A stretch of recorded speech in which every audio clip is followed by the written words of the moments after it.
Olá, investidor! Olá, investidora! Começa agora o último painel dessa noite do Onde Investir 2025, um bloco especial para a gente falar sobre as ações boas pagadoras de dividendos. Porque 2024 foi um ano difícil para as ações brasileiras, mas as ações boas pagadoras de dividendos acabam sendo um porto seguro para os investidores. Isso porque normalmente são empresas sólidas, com bons balanços e baixa alavancagem, trazendo uma renda passiva para o investidor. Ano passado, as empresas distribuíram mais de 300 bilhões de reais em proventos, 13% maior do que 2023. Destaque para Petrobras, Itaúsa, Itaú, Telefônica Vivo.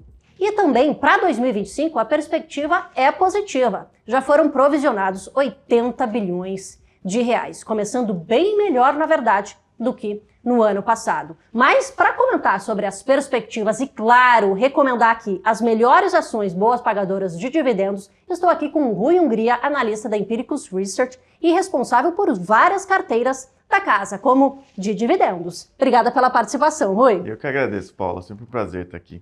Vamos começar então falando um pouquinho esse provisionamento bastante positivo para 2025. A gente viu em 2024 as ações brasileiras sofrerem no geral, mas queria entender como é que está, na sua visão, a estratégia, pensando nesse provisionamento para 2025, como é que está essa adaptação de carteira para este ano? Então, Paula, esse é um ano que começa com um pouco mais de dificuldade da gente entender o cenário pela frente. A gente tem muitas preocupações aí na cabeça dos investidores, a principal delas é envolvendo o fiscal aqui no Brasil, e isso pode ser muito ruim para as ações dependendo do cenário que acontecer.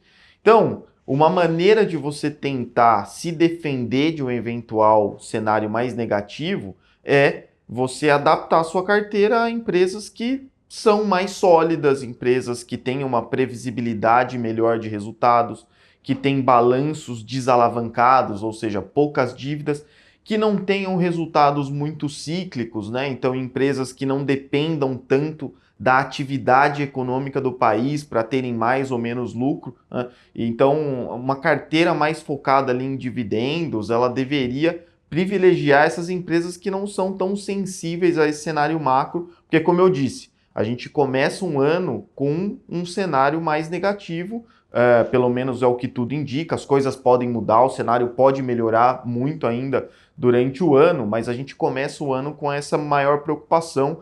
Então eu entendo que o ajuste ideal de carteira seria justamente você começar a privilegiar empresas que são essas que a gente costuma chamar de vacas leiteiras, né? Empresas que são boas geradoras de caixa, têm baixo endividamento, estão negociando por múltiplos baratos e melhor coisa de todas elas distribuem dividendos, que serve aí como um alento, né, nesse período aí de maior dificuldade, até para o investidor lembrar que existe um ativo ali que é capaz de remunerá-lo durante o ano, né, porque muitas vezes os investidores que nesses períodos mais difíceis têm ações que não pagam dividendos, eles veem as ações caindo e não tem uma contrapartida, né? Eles não têm aquele sentimento positivo de lembrar no final do trimestre ou do ano, falar, puxa, valeu a pena carregar isso aqui porque eu recebi um rendimento.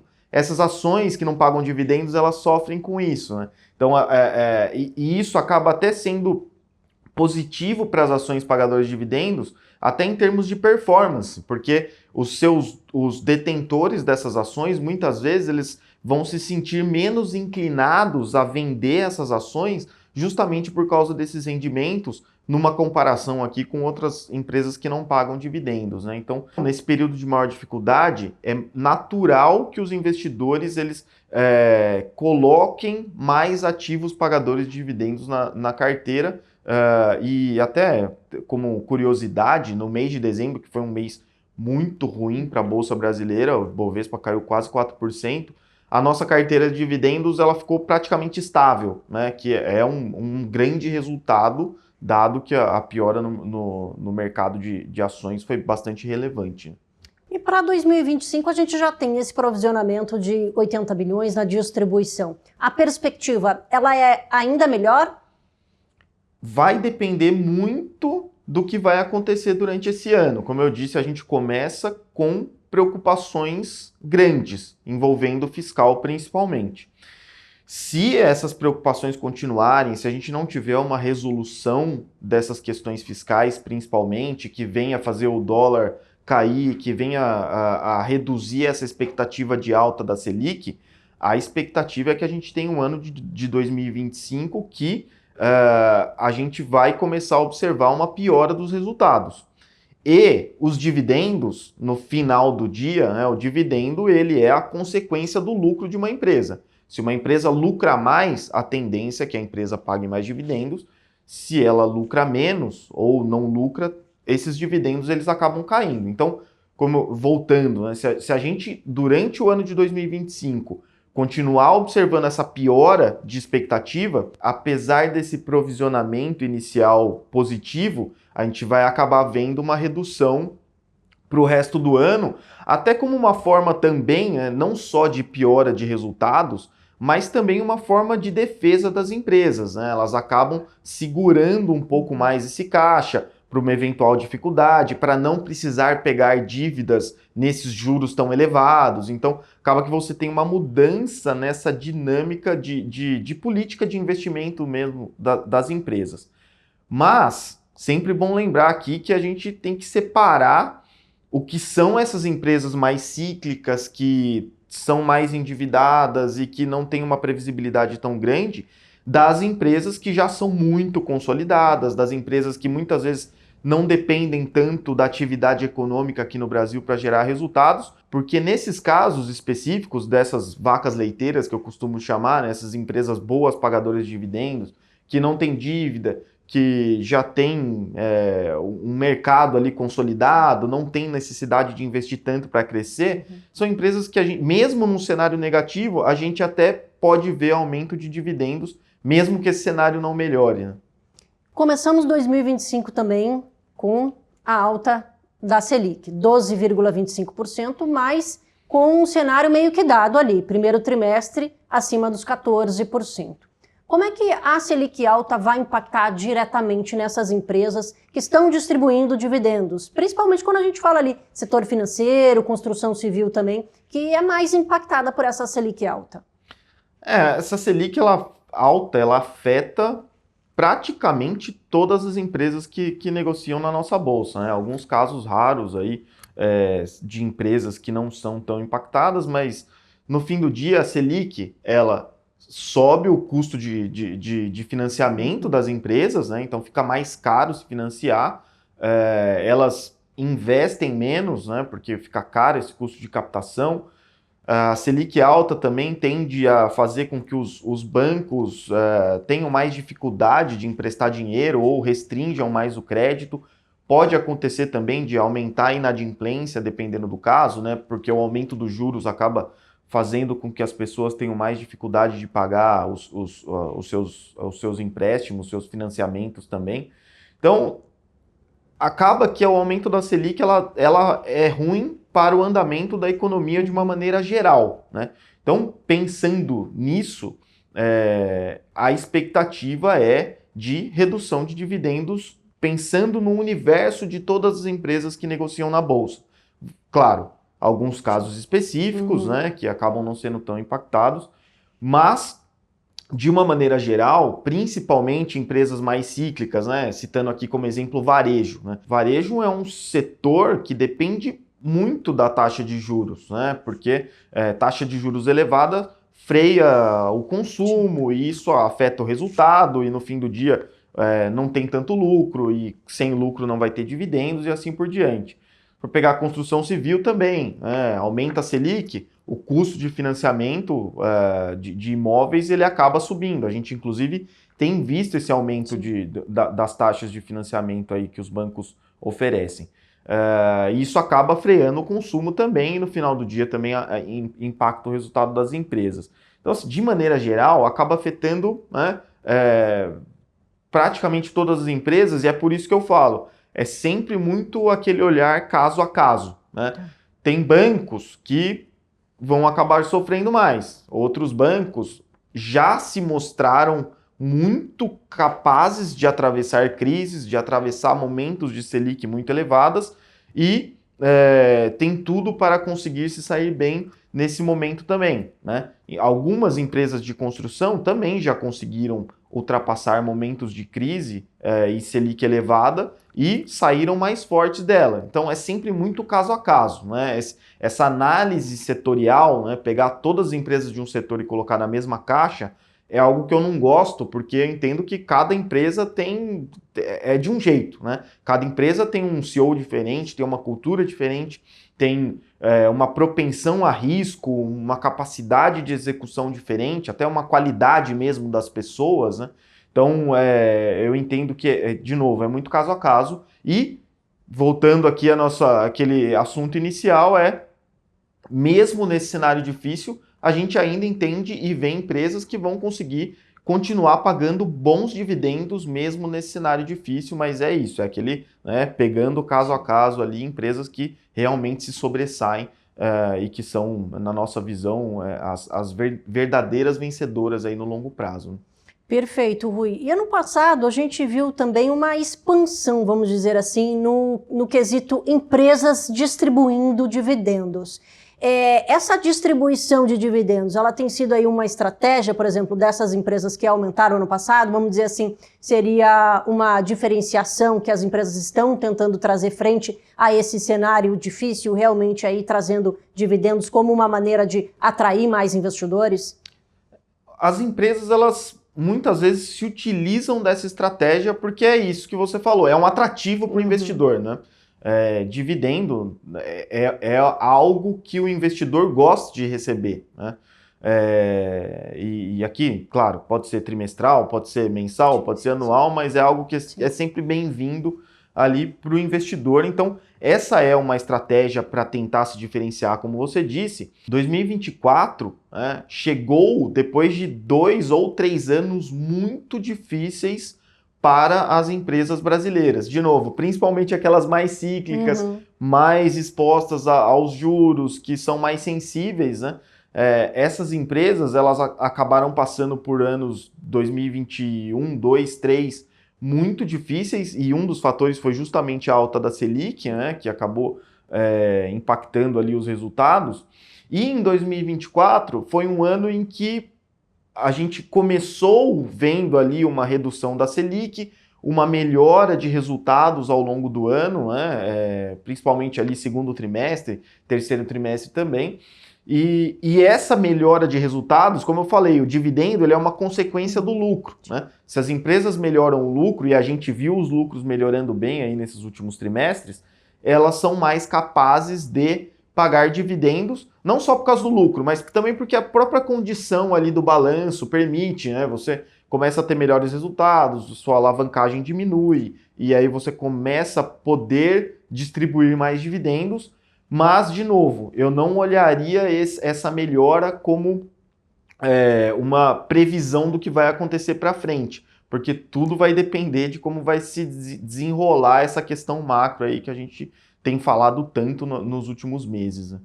Se a gente falou agora das que aumentaram a distribuição, a gente pode falar o contrário da Vale, que na verdade diminuiu ali a distribuição de dividendos em 2024. A ação também sofreu bastante, com uma pressão muito ali sobre o minério de ferro, que continua ali abaixo dos $100, inclusive. Como é que está a previsão para a Vale? Ela está um pouco melhor que 2024? Ou essa pressão da China, ainda a fraqueza da economia chinesa, ainda pesa muito sobre a companhia e, claro, a própria distribuição dos dividendos? Sim, essa pressão ela deve continuar ainda por algum tempo.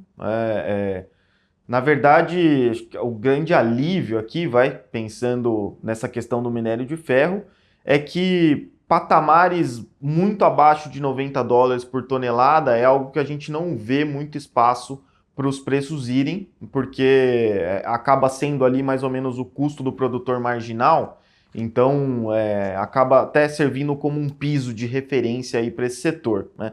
Por outro lado, a China continua desacelerando, mostrando sinais de fraqueza, então também não dá para esperar o minério de ferro subindo tanto assim, né? E nesse patamar de entre, né, 90, $100 mais ou menos, não é maravilhoso para a companhia, né? E além disso, a gente também vai ter alguns desembolsos nesse ano, principalmente envolvendo aquela questão do acordo envolvendo Mariana, também os acordos, né, com as ferrovias, tudo isso implicando em desembolsos extras que também vão impactar um pouco o yield. No entanto, as ações da Vale, como você disse, caíram pra caramba, né? E a gente sempre fala, né, que toda vez que a ação cai, o rendimento de dividendos ele acaba aumentando, né? Porque você está pagando menos por um rendimento que você vai receber e o seu yield aumenta. Como as ações da Vale caíram bem, hoje a gente tem um yield interessante de quase dois dígitos aí para o papel da Vale, que eu entendo ser interessante. Ela não está na nossa carteira nesse mês, né? Mas a gente está sempre de olho, sempre atento a alguma oportunidade, alguma fraqueza do papel.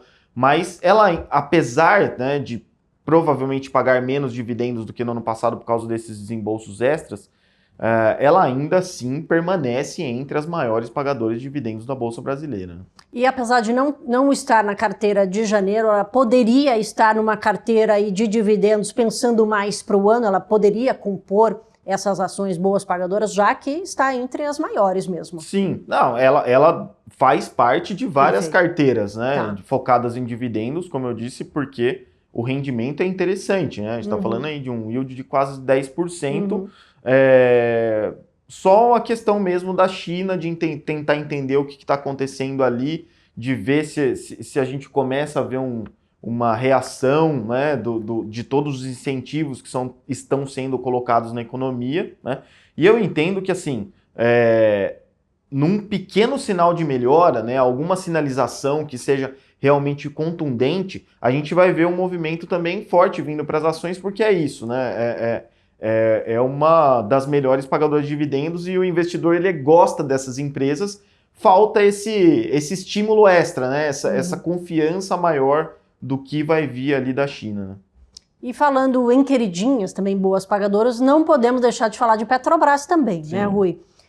Passou ali por certa desconfiança em 2024, mas mostrou um bom desempenho no ano passado. Como é que está a perspectiva para a Petrobras para esse ano? Vai continuar distribuindo? Pode estar aí na carteira para 2025?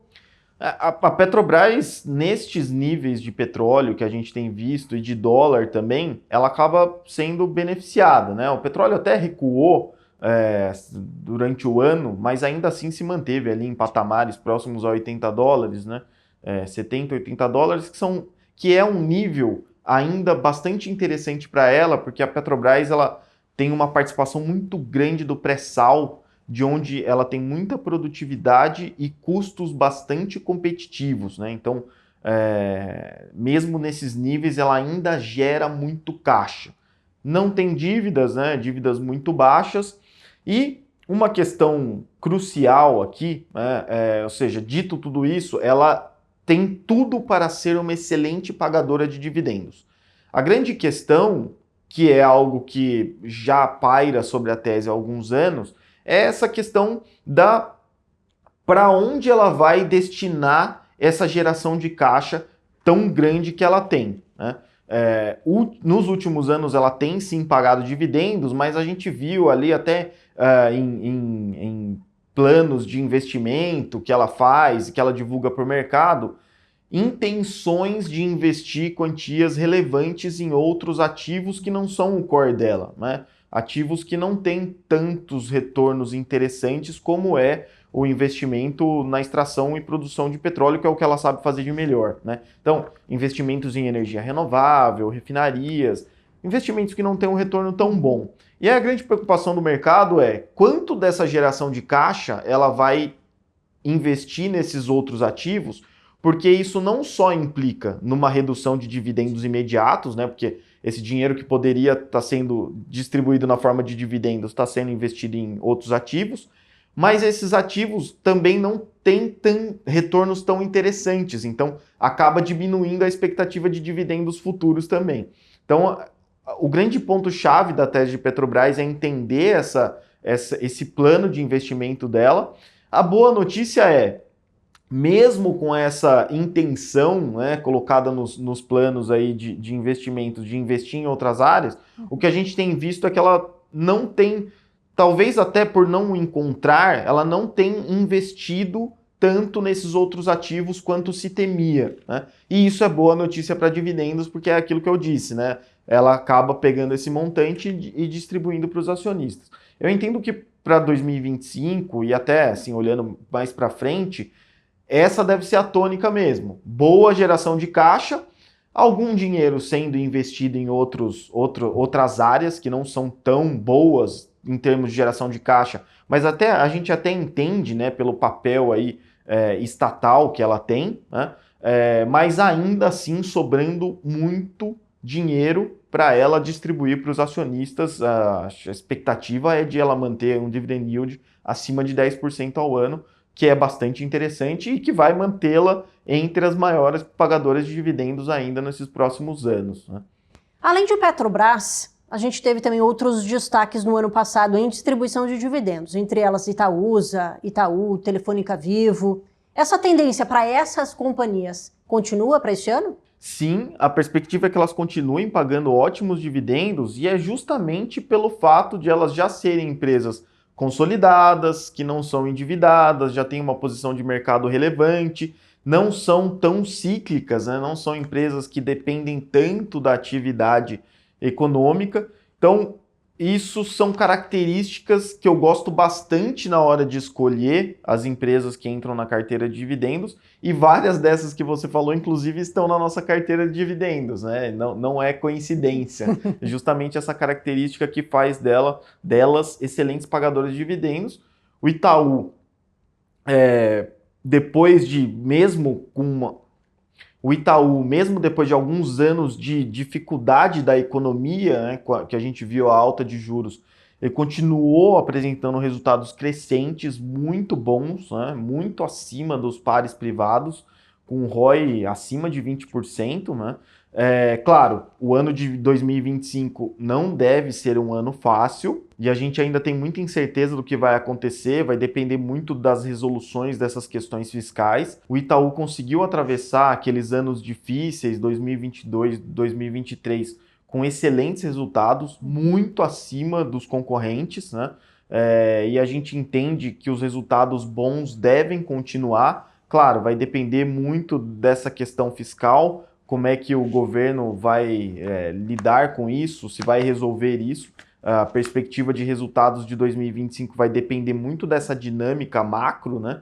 Mas a gente entende que o banco está muito bem consolidado e sólido para entregar crescimento de resultados nesse ano. Sobre a Itaúsa, os resultados da Itaúsa dependem muito dos resultados de Itaú, né? O Itaú é praticamente toda a carteira de investimentos da Itaúsa, então os resultados dela estão muito relacionados aos resultados do Itaú, que, como eu disse, a gente tem boas perspectivas, né? Sobre Telefônica, a gente realmente viu um aumento interessante nos dividendos pagos, e isso tem muito a ver com o fato de ela estar investindo menos do que num passado recente, né? Num passado recente, ela precisou comprar ativos móveis da Oi, precisou investir no leilão de 5G, também bastante em fibra, e passado todos esses investimentos, a gente entende que daqui para frente ela deve conseguir gerar mais caixa e também pagar mais dividendos. 2024 já foi uma sinalização nesse sentido, inclusive a companhia já fazia parte da nossa carteira por causa disso, então a gente acabou se aproveitando, né, desses maiores dividendos. E para 2025 e 2026 também a perspectiva é de que essa melhora de dividendos continue. Inclusive a companhia tem como política de dividendos pagar até 100% do lucro líquido dela na forma de dividendos, o que mostra, né, que ela deve realmente ser aí um dos destaques em termos de pagamentos de dividendos nos próximos anos. Falamos de algumas empresas boas pagadoras de dividendos, Petrobras, Itaúsa, Itaú, Telefônica Vivo. Mas quais são as selecionadas para os investidores? O que comporia um bom portfólio para o investidor em dividendos para 2025? Paula, para esse início de 2025, a gente deu preferência para aquelas empresas que são mais conservadoras para o portfólio do investidor, justamente por conta desse período um pouco mais nebuloso que a gente pode ter pela frente, porque a gente entende que essas empresas vão conseguir apresentar resultados sólidos e pagar dividendos, mesmo que o cenário piore, né? Então, começando, por exemplo, por Itaú, é uma empresa que a gente gosta bastante, o melhor banco privado do país, com um ROI excelente, que conseguiu atravessar diversas crises, superando a concorrência e saindo bem mais forte delas, e já se provou em momentos de crise, mostrando que consegue entregar ótimos resultados e dividendos, mesmo que o cenário piore, né? Então, Itaú, entendo que até o nosso nome preferido da carteira hoje, por conta dessa resiliência. A gente tem outras empresas, como por exemplo o Porto Seguro, que é uma companhia que inclusive até sofre menos com essa questão do aumento da Selic, porque uma boa parte do resultado final do lucro dela é proveniente do resultado financeiro, que é o dinheiro que ela pega dos prêmios e investe em renda fixa enquanto aguarda o pedido de sinistro se eles chegarem, né? Então acaba que a alta da Selic ela consegue compensar aí essa desaceleração da atividade com uma melhora dos resultados desses investimentos que ela faz em renda fixa, por exemplo, né? Além de ter resultados que estão melhorando, principalmente na vertical de saúde. Outra empresa, Telefônica Vivo, que é uma empresa que é muito sólida, bastante estável, tem conseguido apresentar crescimento acima da inflação, né? Num setor que historicamente sofre, né? Para conseguir fazer esses aumentos, ela tem conseguido apresentar aumentos interessantes, ao mesmo tempo que ela tem conseguido reduzir a intensidade de investimentos, e isso significa aumento na geração de caixa e, consequentemente, aumento nos dividendos distribuídos. E como não é um negócio, a gente está falando aqui de um negócio de venda de serviço de internet e telefonia, né, que não são serviços que tendem a ser muito sensíveis à atividade econômica. Então, mesmo num ambiente de piora da atividade, por exemplo, a gente não vê os resultados piorando muito por conta dessa estabilidade grande dos resultados, né? Outra empresa é a B3, que apesar de ainda ser muito vista pelo mercado como muito correlacionada a essa questão do apetite por renda variável, né? Porque antigamente uma boa parte dos resultados dela vinha exatamente da negociação de ações. Hoje em dia, a B3 é um negócio muito mais diversificado, com venda, por exemplo, de serviços de dados, de tecnologia, participação em outros segmentos do mercado, como renda fixa, balcão. Então, ela tem hoje uma receita que é muito mais diversificada, depende muito menos desse apetite pela renda variável, de pessoas negociando, fundos negociando na bolsa, né?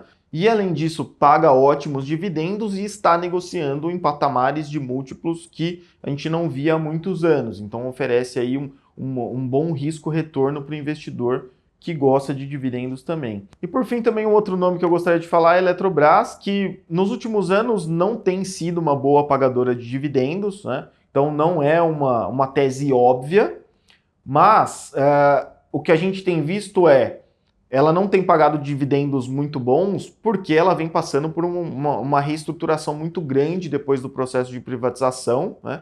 E, além disso, também vem num embate com o governo sobre questões envolvendo participação do governo na empresa e assim por diante. Ao que tudo indica, ela está chegando num acordo com o governo que deve reduzir aí os riscos, né, envolvendo essa tese, e também a melhora de resultados proporcionada por essa faxina que a companhia tem feito aí nos últimos anos, também uma melhora dos preços no mercado de energia, devem começar a proporcionar aos acionistas da Eletrobras dividendos interessantes daqui para frente. Então, é um nome que eu também gostaria de lembrar aqui nesse início de 2025. Está dada a carteira ideal em dividendos para começar 2025. Rui, obrigada pela participação, te vejo na próxima. Eu que agradeço. E você fica amanhã também com Onde Investir 2025 com os painéis de cenário internacional e criptomoedas. Até a próxima, pessoal!